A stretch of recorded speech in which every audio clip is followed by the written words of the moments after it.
When I say 1776 to you, what do you think? Independence. Who said independence? Independence, of course, right? No longer do we think independence when we think 1770. What do we think?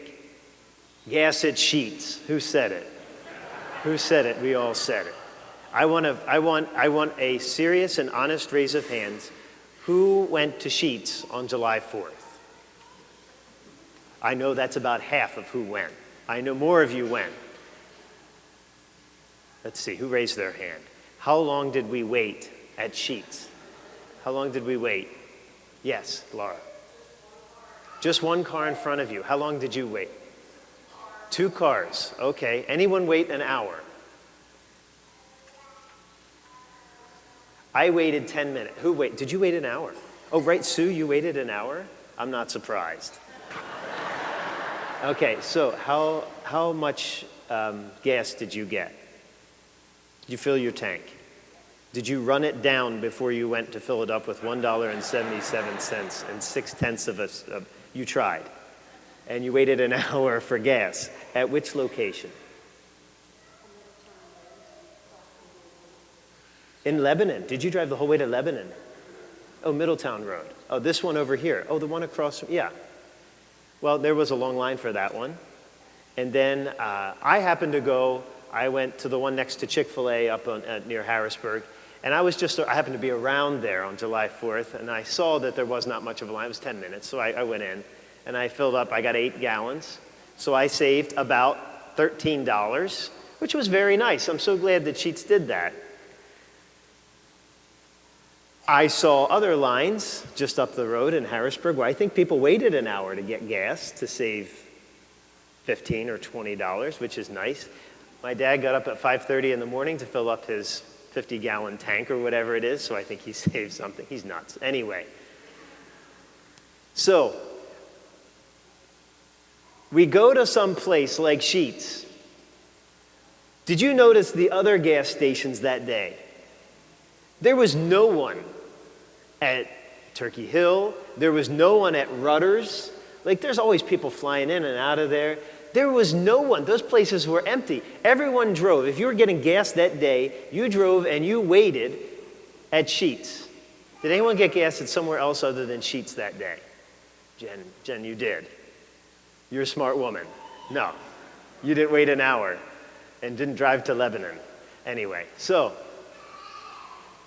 but most of us, we went to look for the best deal because we had to get something we need. You need gas. If you want to get anywhere, you need it.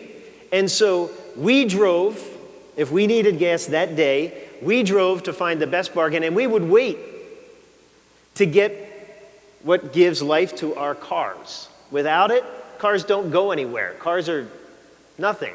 And we need it, and if we can save a couple bucks, why not? We'll do it. Well, we look for the best deal. We look for the best bargain. And all the other places were empty because they didn't have it.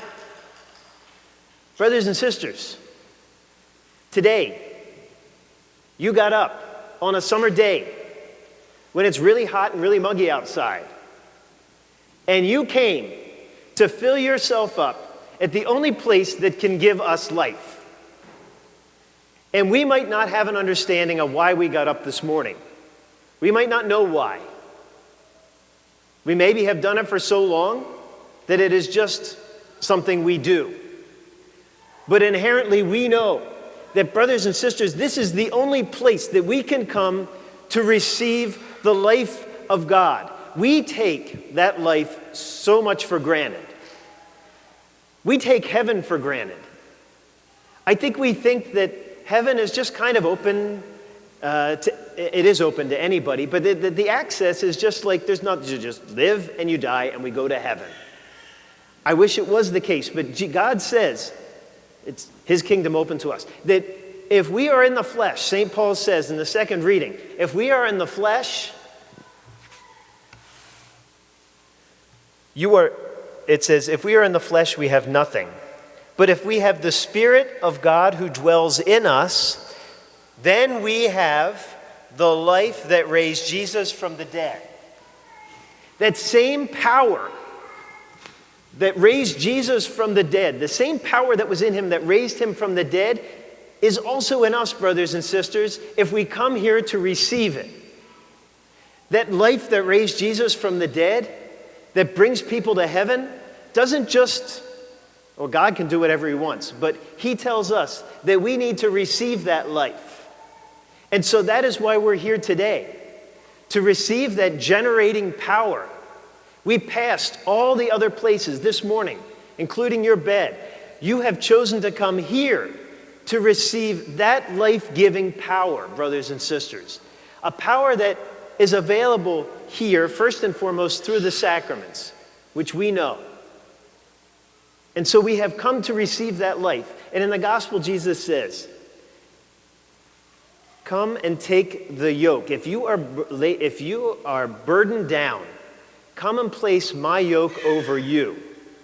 Now a yoke is, okay, you have an ox in front, and you got the plowing equipment in the back. And the one thing that connects the ox with the plowing equipment is that yoke. And so Jesus says, place my yoke over you. It's light and easy. Well, anything that goes over our shoulders and we got to walk with is not really light and easy. But brothers and sisters, that's the yoke is what allows us to walk the right path. Now, sometimes when we try to go like this, that yoke will pull us back, so we come right back here. Now, we can still choose to walk in this direction. When we put on Jesus' yoke, he doesn't force us to walk in any way. He guides us. He allows us to see the right path. And brothers and sisters, today, at this Mass, we receive that yoke. We put on Jesus when we receive his life, when we receive the body of Christ. We get that yoke to allow us to see the right way to walk. And then he gives us his power that raises us and gives us his life.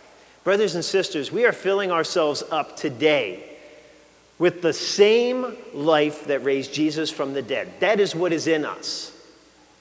I can't imagine going to any other place today, this week, this year, in our lifetime, that will give us that same power.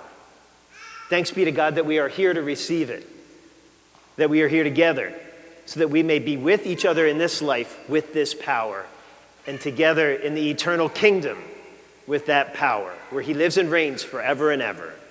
Praise be Jesus Christ, now and forever.